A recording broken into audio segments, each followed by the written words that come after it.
The heart recognizes what the mind refuses to name.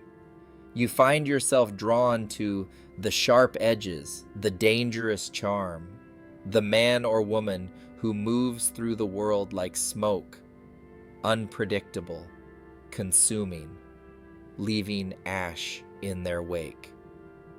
And somewhere inside you, in the small hours when honesty becomes possible, you wonder, why do I keep choosing people who hurt me? Why does cruelty feel like love? This is not a story about victims and villains. This is a story about the invisible architecture of desire itself, about how trauma teaches us to mistake toxicity for passion, how wounds learn to recognize other wounds, and how the human heart, desperate for redemption, becomes willing to love the very thing that destroys it. Watch what happens when toxicity enters a room. It does not announce itself. It arrives wearing the mask of intensity, of depth, of difference. The violent man speaks with conviction. The manipulative woman moves with certainty. They are not confused about who they are. They do not apologize for taking space. And as someone whose own voice has been silenced by shame, by neglect, by the slow erosion of self-worth, this confidence reads as strength. This is the first crack in the mirror, mistaking the absence of doubt for the presence of character. The romanticization of toxic people is not madness. It is a language.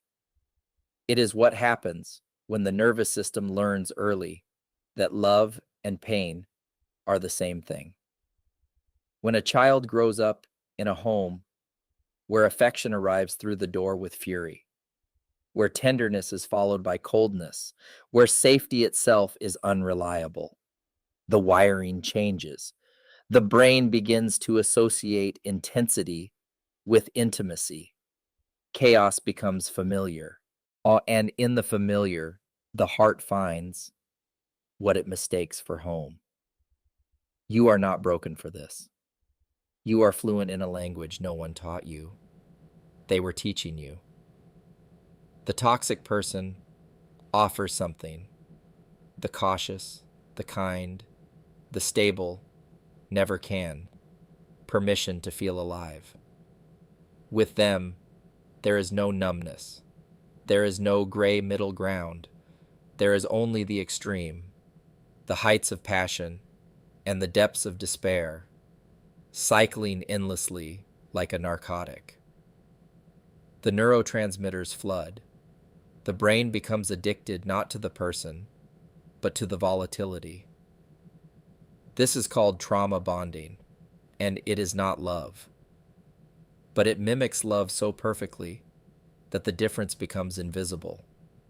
Consider the psychology of the driven abuser, not for sympathy, but for understanding. The person who needs to dominate, to control, and to push you into smaller and smaller versions of yourself. They are not simply cruel. They are often terrified. Beneath the aggression lies a hollow core, a fundamental fear of abandonment so vast that the only way to manage it is to ensure you cannot leave. By making themselves indispensable, by alternating between cruelty and tenderness, between cold withdrawal and passionate return, they create a dependency that feels like devotion.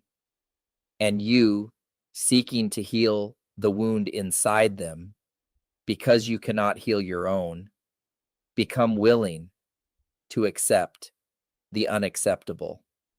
The manipulation works not because you are weak, but because your nervous system was primed to respond to it. The love bombing feels like rescue because you have been drowning. The silent treatment feels deserved because shame whispers that you are unworthy of consistency. And the lies feel like intimacy because you are starving for someone to see you. And a liar, paradoxically, often sees you more clearly than an honest person. They see exactly where you are fragile, and they know how to press there. You are not naive. You are fluent in a dialect of need that toxic people speak like natives. There are documented patterns. A woman meets a man with a record of violence. Her friends recoil. Her family warns. But she sees something they do not: potential, depth, a wounded soul that only she can reach. She becomes consumed by the project of loving him. She tells herself that her devotion will change him, that her presence will heal the damage that made him dangerous. Years pass. The violence continues, but she contextualizes it. He was provoked. He was stressed. He did not mean it. She reduces his cruelty to a symptom of his pain rather than a choice. And in doing so, she abandons herself. She becomes a mirror that reflects only his needs, his rage, his hunger for control. This is not love. This is a form of self-erasure that wears love's clothes. The psychology here is deceptively simple.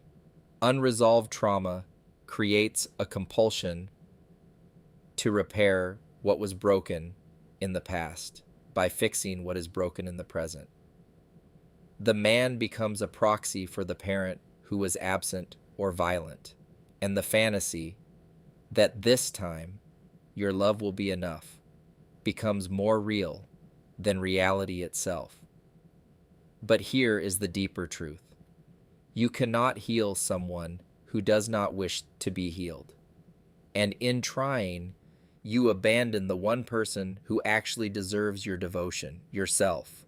That the romanticization of toxic people requires a profound disconnect from what is actually happening.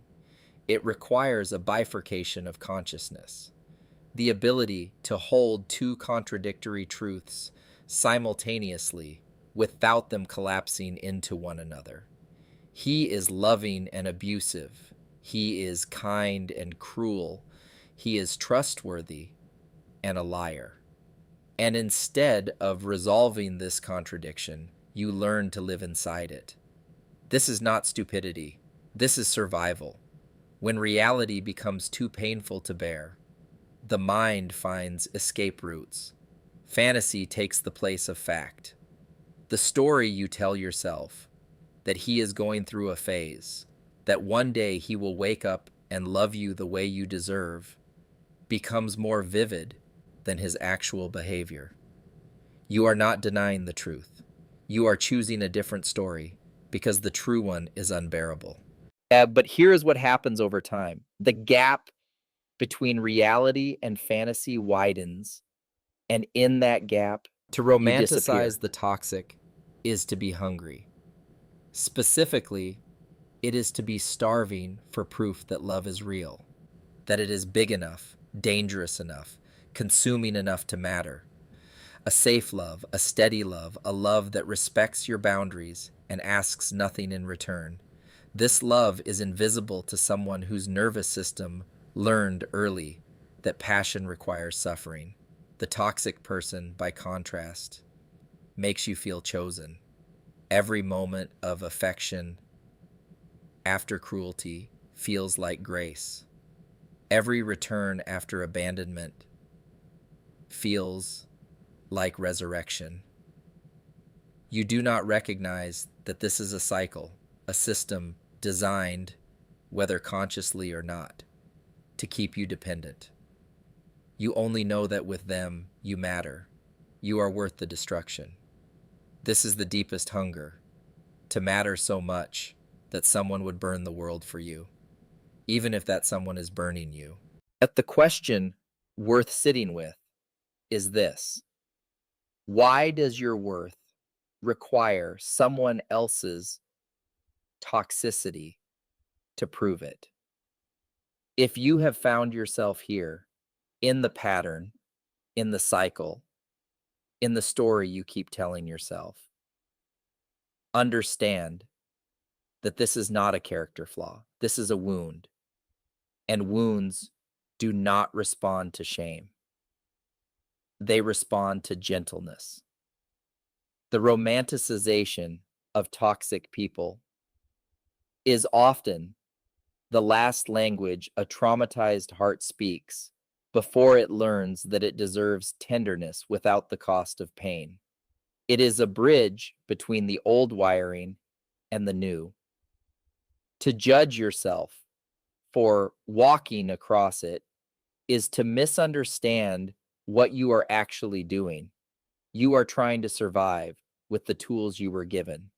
But here is the thing about tools: you can learn new ones. This is why this channel exists: to look at the darkness without flinching, and to understand the psychology beneath behavior with compassion rather than judgment, and to suggest that reflection on our own wounds is the beginning of wisdom, not a sign of weakness.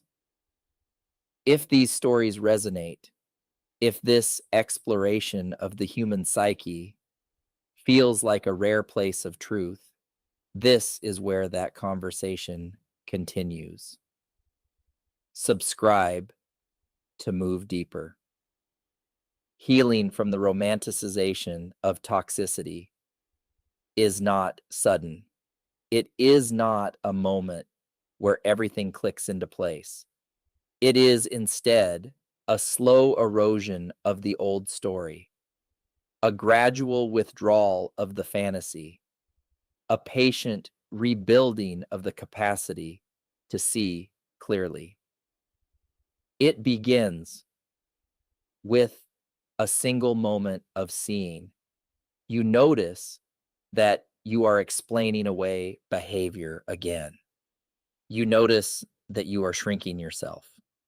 You notice that the high of reconciliation is followed always by the low of betrayal. And instead of reaching for a new explanation, you simply stop. You stop rewriting his cruelty as passion. You stop accepting your own erasure as the price of love. You stop waiting for him to become the man he has never shown you he wants to be. And in that stopping, something shifts. The nervous system, starved so long for chaos, begins to recognize that stability is not boring, that consistency is not coldness, that a love that does not require your suffering might actually be what you have been seeking all along. This is not about blame. It is not about calling yourself foolish for the patterns you have lived. It is about understanding that you are capable of unlearning what you were taught, capable of teaching your own heart a new language. Thinking about darkness does not make you dark. Exploring why you are drawn to toxicity does not make you toxic. You are someone brave enough to look at the places where you hurt, honest enough to ask why, and most importantly, still capable of change. That is not weakness. That is the opposite. If this exploration has touched something in you, if you recognize yourself in these patterns and feel less alone for seeing them named, please consider subscribing. This channel is built on the belief that the human psyche deserves attention, compassion, and intellectual rigor, not judgment, not simplification, not easy answers. There is nowhere else quite like this, and we need you here. If you feel moved to share your own reflection, your own recognition of these patterns in your life, the comments are a safe place. You do not have to be alone with this. Until next time, be gentle with yourself. Understand that every time you choose clarity over fantasy, every time you choose your own needs over someone else's chaos, you are healing. You are not just surviving, you are becoming.